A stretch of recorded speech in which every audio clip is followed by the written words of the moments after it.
ఆ కెమెరా గడ్డ వస్తుంది. కెమెరా ఇటువైపు పెట్టు, ఇటువైపు పెట్టు, ఇలా పెట్టు. జెండా ఇటు పక్క పెట్టు. జెండా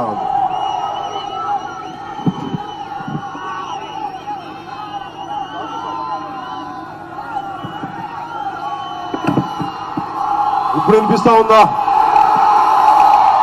ఇప్పుడు అదుగో మెరుపు, అదిగో పిడుగు, ఇవిగో చిచ్చార పిడుగులు.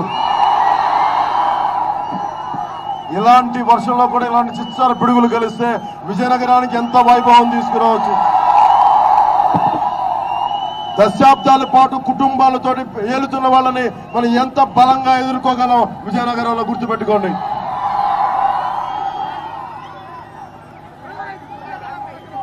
ఎప్పుడైనా సరే విజయనగరంలో ఎక్కడ జన సైనికుడు అంటే అదుగో అటువైపు, ఇదిగో ఇటువైపు, అదుగో అటువైపు అని చెప్పి నలుమూలల నుంచి జన సైనికులు పిడుగుల్లా కదిలొస్తారు, మార్పును తీసుకొస్తారు. ముఖ్యమంత్రి గారికి కూడా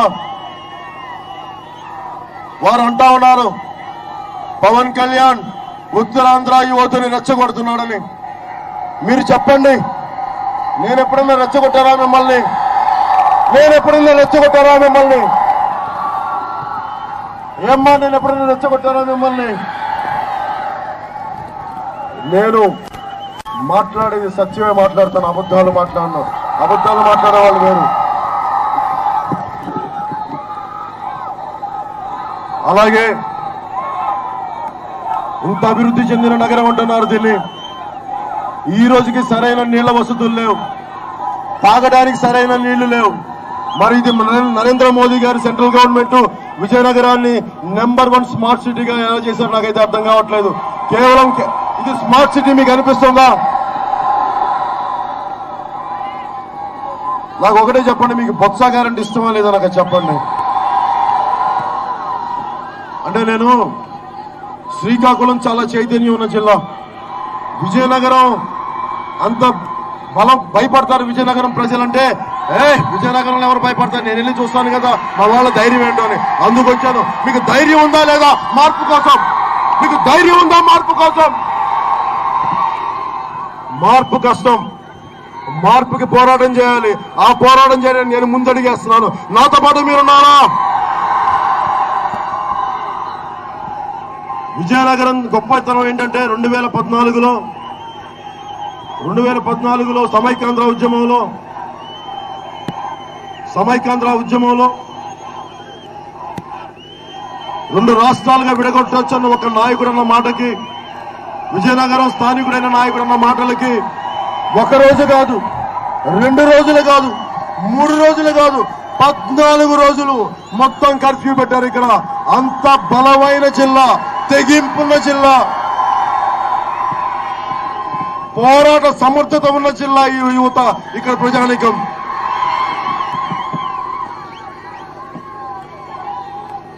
నేను ఏ మూలకు పోయినా మన విజయనగరం నుంచి వలసలు ఉన్నాయి.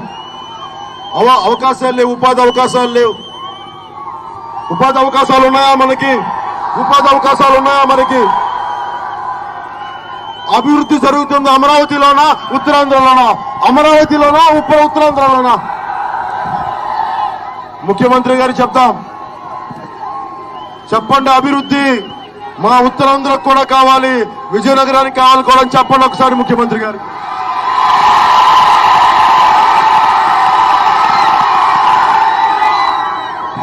ముఖ్యమంత్రి గారు నారా చంద్రబాబు గారు మీరంటే నాకు చాలా గౌరవం. మీకు అండగా నిలబడ్డారు. 2014లో మీ ప్రభుత్వం ఏర్పడడానికి జనసేన పార్టీ మీకు అండగా నిలబడింది.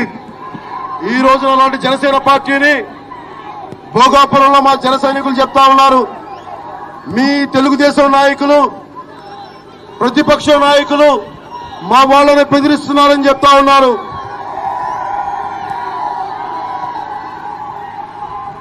ఇద్దరికీ చెప్తున్నాం, తెలుగుదేశం నాయకులు కూడా చెప్తున్నాం, స్థానిక వైసీపీ నాయకులు కూడా చెప్తున్నాం, మీరు మా వాళ్ళని రెచ్చగొడితే, మీరు మా వాళ్ళని భయపెడితే, మీరు మా వాళ్ళ మీద దాడి చేస్తే కేసులకి మేము ముడుచుకొని కూర్చోలా, మాకు పిడికిలు బిగించడం తెలుసు. ఒకడు కాదు పిడికిలు బిగించేది, లక్షలాది మంది పిడికిళ్ళు బిగించి వస్తాం రోడ్ల మీదకి.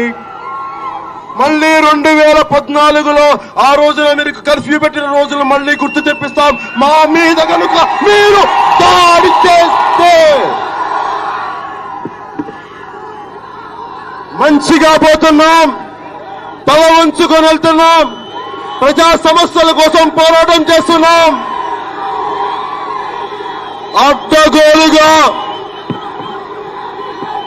అడ్డగోలుగా మీరు ఇష్టారాజ్యంగా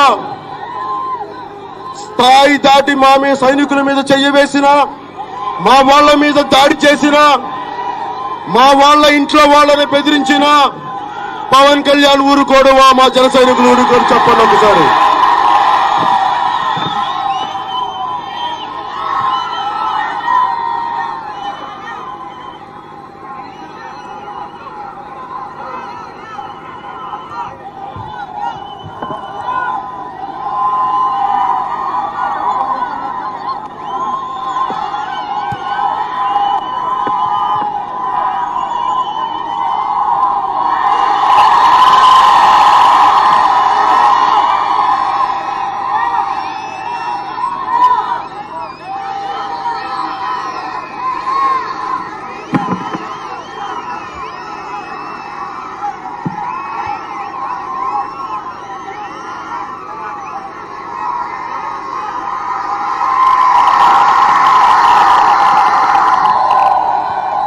జనసేన పార్టీ సర్వ మతాలు ఒకటే. మనకి మతాల ప్రస్తావన లేని రాజకీయం చేద్దాం మనం. అన్ని మతాలు ఒకటే, అందరూ దేవుళ్ళు ఒకటే. ఎవరైనా కలిసే చివరికి ప్రతి ఒక్కరూ ఆ శూన్యానికే వెళ్ళవలసిన వాళ్ళం. ఈ రోజున ముఖ్యమంత్రి గారు సెంటర్ రాస్తున్నారు మా వాళ్ళకు కూడా.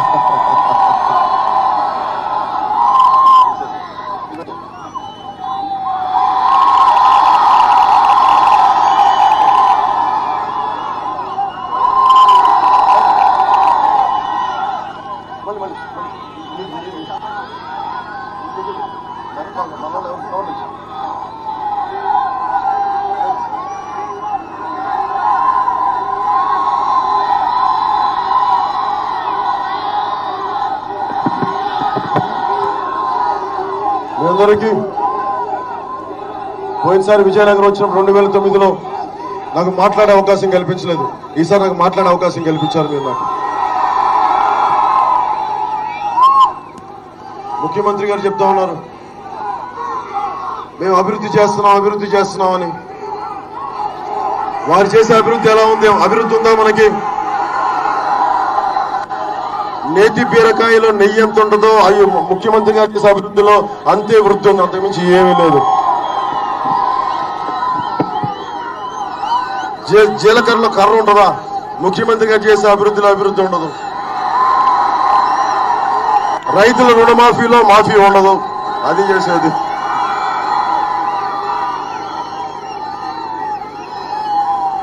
నేను ఇంత వర్షంలో కూడా మీరింత నాకు ప్రేమగా తడుస్తూ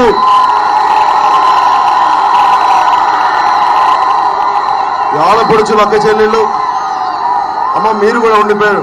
నాకు చాలా సంతోషం, చాలా ఆనందం. మీకు మీ భద్రతే నాకు ముఖ్యం, మీ బాగే నాకు ముఖ్యం, ఆడపడుచులు బాగే నాకు ముఖ్యం. ముఖ్యమంత్రి గారు చెప్తా ఉన్నారు, మేము చాలా రోడ్లు వేసామని చెప్తా ఉన్నారు. 17,000 కిలోమీటర్లు రోడ్లు వేశారంట. వేస్తే మన విజయనగరం రోడ్లు ఎందుకు ఇలా ఉంటాయి? ఓన్లీ ప్రధాన కూడళ్లు తప్ప, విఐపీలు కూడళ్లు తప్ప ఒకసారి మామూలు రోడ్లకు వచ్చి చూడండి ఎంత దారుణంగా ఉన్నాయో తెలుసుకోండి ఒకసారి. నేనేదన్నా అంటే ముఖ్యమంత్రి గారు అబ్బాయి లోకేష్ గారికి నా మీద చాలా కోపం వస్తా ఉంది. నేనేం చేయను. నేను మీ ప్రభుత్వాన్ని నిలబెట్టిన వాడినండి. మీరు బాగుంటాలని, మీరు 5 సంవత్సరాలు కాదు 10 సంవత్సరాలు ముఖ్యమంత్రిగా ఉండాలని ఆకాంక్షించిన వ్యక్తిని. అలాంటి వ్యక్తి ఈ రోజున ఎందుకు రోడ్ల మీదకి వచ్చారంటే మీరు అవినీతి జరుగుతా ఉంది మీ ప్రభుత్వంలో. మీరు ఏం అడగట్లేదు ముఖ్యమంత్రి గారిని. ఒక బేసిక్ గా ఇంతమంది ఆడపిల్లలు ఉన్నారు, కౌమార దశలో ఉన్న ఆడపిల్లలు ఉన్నారు. కేంద్రం నుంచి ఒక నేస్తం అనే పథకం ఉంది. కనీసం అది సవ్యంగా ఆడపిల్లకి వెళ్తుందా లేదా అనేది వాళ్ళ తల్లిదండ్రుల్ని ఆ ఆడపిల్లల్ని అడగండి. మీరేంటి అభివృద్ధి గురించి మాట్లాడతారు మా దగ్గర?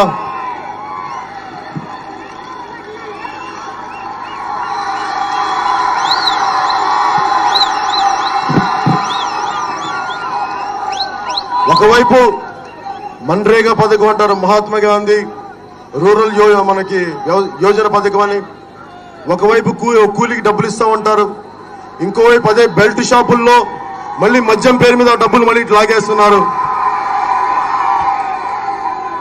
ఆ మద్యం షాపులు ఎవరి అంటే మీకు తెలిసినే కదా, నేను చెప్పాలా? మీకు తెలియదే ఉంది.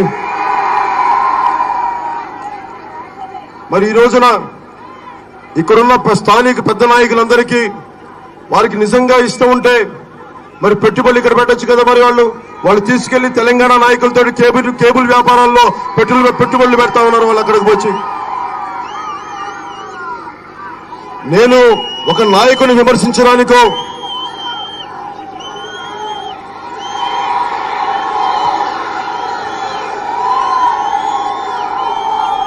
వాళ్ళ లోపల రమ్మని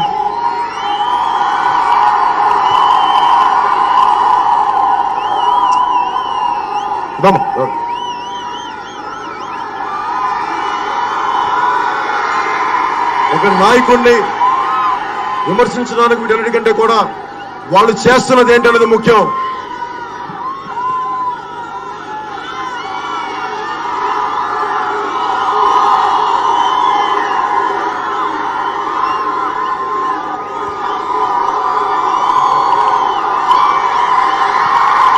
చెప్పండి.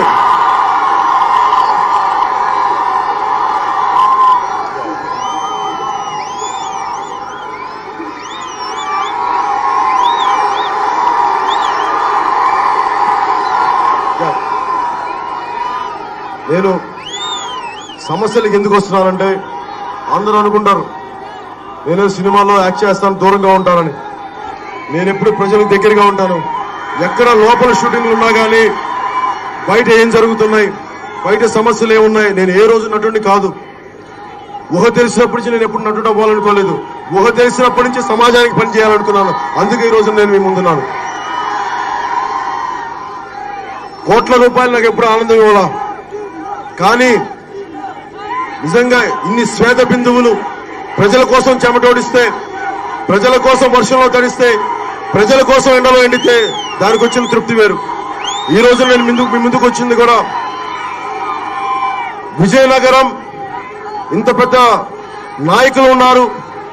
పెద్దలు అశోక్ గజపతిరాజు గారు ఉన్నారు.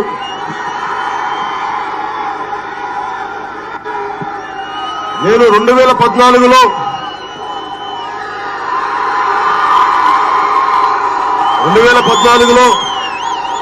నేను అశోక్ గజపతిరాజు గారి కోసం నేను ఇక్కడ ప్రచారం చేయడానికి వచ్చాను. మనస్ఫూర్తిగా వచ్చాను. నేను వారేదో నాకు గుర్తించి మేకతోలు కప్పుతారని నేను వారికి చేయలా. నా ప్రజల కోసం, నా విజయనగరం ప్రజల కోసం, మా వాళ్ళ కోసం, మా అన్నదమ్ముల కోసం వచ్చాను. నేను మంచి చేస్తారని చెప్పి. నేను ఏదో దేని గురించో మాట్లాడితే, ఎవరి గురించో మాట్లాడితే అశోక్ గజపతిరాజు గారిని పవన్ కళ్యాణ్ ఏదో మాట్లాడారంటే ఆ పెద్దవాడు నలిగిపోతాడు. వచ్చి పంపించమ్మా, దారి ఉన్నవాడికి, దారి ఉన్నవాడికి బామ్మ రండి, వచ్చేయండి, రండి, నన్ను నలిగిపోతారు, వచ్చేయండి.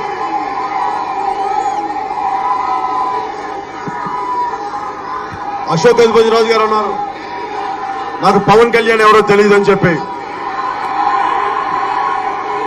నేను ఈ రోజు చెప్తా ఉన్నాను, అశోక్ గజపతిరాజు గారు, నేను మీ విజయనగరంకి వచ్చాను, మీ కోట దగ్గరికి వచ్చాను. నా పేరేనండి పవన్ కళ్యాణ్, నా పేరు పవన్ కళ్యాణ్ అంటారు.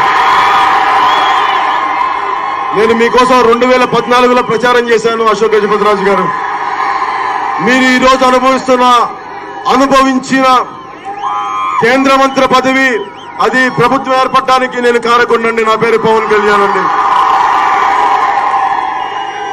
మీకు పవన్ కళ్యాణ్ ఎవరు గుర్తుపోలేకపోవచ్చు కానీ నాకు మీరెవరో నాకు బాగా గుర్తుంది. మీరు పెద్దలు, రాజవంశీయులు. అశోక్ గజపతి రాజు గారికి మొన్న నుంచి ఒకటే మాట చెప్తా ఉన్నా విజయనగరంలో, మీరు ఢిల్లీకి రాజైనా తల్లికి కొడుకే. ఇక్కడున్న మేమందరం కూడా, నాతో సహా మేము సామాన్యులమైనప్పటికీ మేము కూడా తల్లికి కొడుకులుగా సంగతి మర్చిపోకండి. నాకు మీ పెద్దరికాన్ని కానీ మీ వంశాన్ని కానీ నాకు అగౌరవపరిచే కుసంస్కారం నాకు లేదు. మిమ్మల్ని గౌరవిస్తాను. కానీ పెద్దలు ఒక మాట చెప్తారు, పరువు ఇచ్చి పరువు తెచ్చుకోమని చెప్తారు. అలాగే ముఖ్యమంత్రి గారు చెప్తా ఉన్నాం, అశోక్ గజపతి రాజు గారి దగ్గర నుంచి చోటా మోటా నాయకుల దాకా అందరూ పవన్ కళ్యాణ్ ఏం చేశాడని చెప్తున్నారు. 2019లో చెప్తాం పవన్ కళ్యాణ్ ఏం చేశాడో, ఎలా చేస్తాడో చెప్తాం మీకు. మేమేం మర్చిపోలేదు. ముఖ్యమంత్రి గారు సడన్ గా పవన్ కళ్యాణ్ ఎందుకలా మారిపోయాడని అడుగుతారు. నేను ఎప్పుడు మారలా. అమరావతిలో 3 పంటలు పండే భూమిని అన్యాక్రాంతంగా లాక్కుంటే, ఆ రోజు నేను అమరావతికి వెళ్ళాను. 3 పంటలు పండే భూముల్ని మీరు లాక్కుంటే, భూసేకరణ చట్టంగా మీరు ప్రయోగిస్తే, ఆ రోజు నేను బయటకు వచ్చి పోరాటం చేశాను. అవసరమైతే ఆపుకుంటానని చెప్పాను. ఆ రోజు మీరు ఉపసంహరించుకున్నారు మాట, మీరు భూసేకరణ చట్టాన్ని. ఎప్పటి నుంచో కూడా నేను ఎదురు తిరుగుతానే ఉన్నాను. కానీ ఈ రోజున మీరు ప్రతిసారి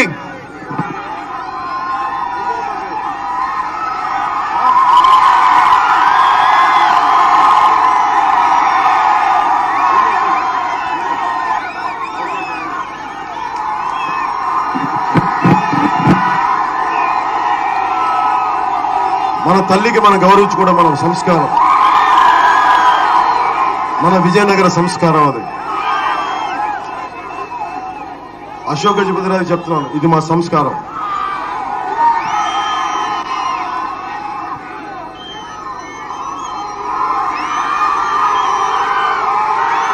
చాలా మాట్లాడాలి, కానీ మీరు వర్షంలో తడిచిపోతా ఉన్నారు. అలా కాదు, నేను 2014లో ఓకే, నేను ఈరోజు పెద్ద స్పీచ్ ఇవ్వను, మామూలుగా మాట్లాడతాను. 2014లో ఏం చేశానంటే, ఎందుకు తెలుగుదేశం పార్టీకి సపోర్ట్ చేశానంటే, ఒకవైపు 10 సంవత్సరాలు కాంగ్రెస్ పాలన ఉంది. అదే కాంగ్రెస్ మళ్ళీ వైసీపీగా మార్చుకుంది పేరు ఈ రోజున. అదే కాంగ్రెస్, ఎందుకంటే ఇప్పుడు ఇక్కడే చూద్దాం, అప్పుడు కాంగ్రెస్ లో బొత్స గారు, ఇప్పుడు వైసీపీ కాంగ్రెస్ లో బొత్స గారు, తేడా ఏమని చెప్పండి.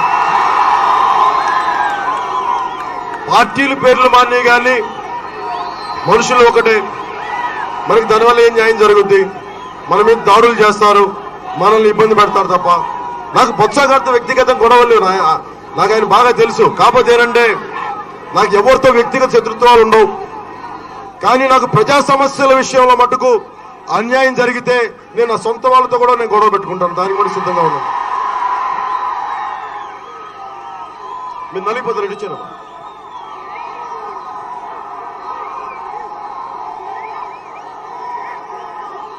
మీరు రాకండి అమ్మా, రాకండి, మీరు వచ్చేసేయండి అమ్మా, మీరు రెడీ చేయండి, మీరు నలుగురు రెడీ చేయండి. అలా వెళ్ళిపోండి దయచేసి ప్లీజ్, నలిగిపోతారు.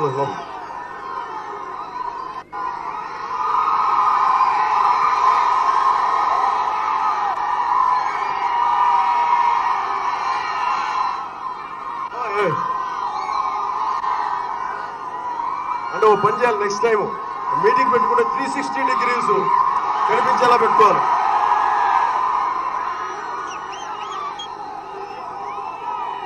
ఈ రోజున నేను ఎందుకు బయటకు వచ్చాను తెలుగుదేశం గురించి అంటే, ప్లీజ్ కదా శాంతించాను. ఎందుకు నేను తెలుగుదేశం పార్టీతో గొడవ పెట్టుకున్నానంటే, అడ్డగోలుగా మీరు ఇసుక కలిపి ఇది నాకు డౌట్ ఏముంది తెలుసా నాకు ఈ రోజున తెలుగుదేశం పార్టీయా ఇసుక దేశం పార్టీయా నాకు తెలియట్లేదు ఆ స్థాయికి వచ్చేసింది తెలుగుదేశం నాయకులు చెప్తున్నారు మీరు ఇసుక దోపిడీ చేస్తుంటే కొద్ది రోజులకి త్వరలోనే మిమ్మల్ని ఇసుక దేశం పార్టీగా పిలిచే పరిస్థితులు వస్తా ఉన్నాయి ప్రజలు మీరు నదీ గర్భాన్ని కూడా దోచేస్తున్నారు అది మీకు మంచిది కాదు తెలుగుదేశం నాయకులు కూడా చెప్తున్నారు ముఖ్యమంత్రి గారికి కూడా నేను ప్రజల్ని రెచ్చగొట్టట్లేదు ఉత్తరాంధ్రాని పరిశ్రమలంటే ఐదర్ మీరు పరిశ్రమలు పెట్టరు ఉపాధి రావు ఉద్యోగాలు రావు వలసలు పోతూనే ఉండాలి తెలుగుదేశం పార్టీకి వచ్చే ఒక సంవత్సరంలో 40,000 మంది ప్రజలు విజయనగరం నుంచి వలస వెళ్ళిపోయారు అది పరిస్థితి ఉద్యోగాలు ఉపాధి లేక మరి ముఖ్యమంత్రి గారు ఏం మాట్లాడతారు అభివృద్ధి గురించి మీరు ఎంతసేపు అభివృద్ధి అంటే అమరావతి చుట్టే తప్ప ఒక్క ఇరిగేషన్ ప్రాజెక్టు మీరు పూర్తి చేయలేదు మీరు ఇటు సైడ్ వచ్చి ఉత్తరాంధ్రకు వచ్చి ఒక్కటి అవ్వలేదు అయిందా ఒక ఇరిగేషన్ ప్రాజెక్ట్ చెప్పండి మరి నాకు అర్థం కావట్లా విజయనగరం స్మార్ట్ సిటీ అని సెంట్రల్ గవర్నమెంట్ ఇచ్చింది మరి ఇక్కడ చూస్తే ఏ ఊర్లకి ఏ సందులో పోయినా ఏ గొంతులో పోయినా పందులు కుక్కలు తిరుగుతూ ఉన్నాయి మరి ఇది ఏ స్మార్ట్ సిటీ అంటే ప్రధాన కూడళ్లు విఐపీ రోడ్లు